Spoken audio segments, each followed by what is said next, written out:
ছোট্ট বন্ধুরা, আজ আমি তোমাদের একটি গল্প বলবো। কাক ও জলের কলসি।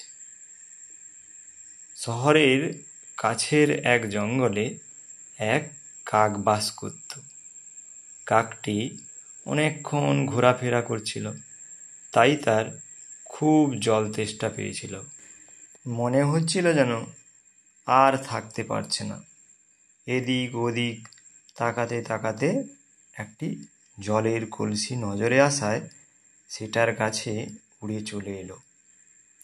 এসে দেখে কলসিতে জল এত নিচে রয়েছে যে সেটা তার নাগালের বাইরে।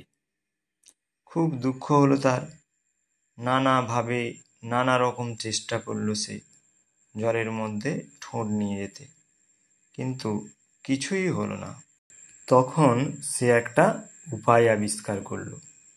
এদিক ওদিক যেখান থেকে যত পারে নুড়ি পাথর কুড়িয়ে আনলো। তারপর একটা একটা করে সেই নুড়ি পাথরগুলো কলসির মধ্যে ফেলতে লাগলো। একটু একটু করে জলের তল উপরে উঠতে থাকলো।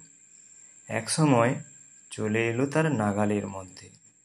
এইবার জল খেয়ে তার প্রাণ রক্ষা হলো। আরও নতুন নতুন গল্প পেতে চ্যানেলটি সাবস্ক্রাইব করে রাখো।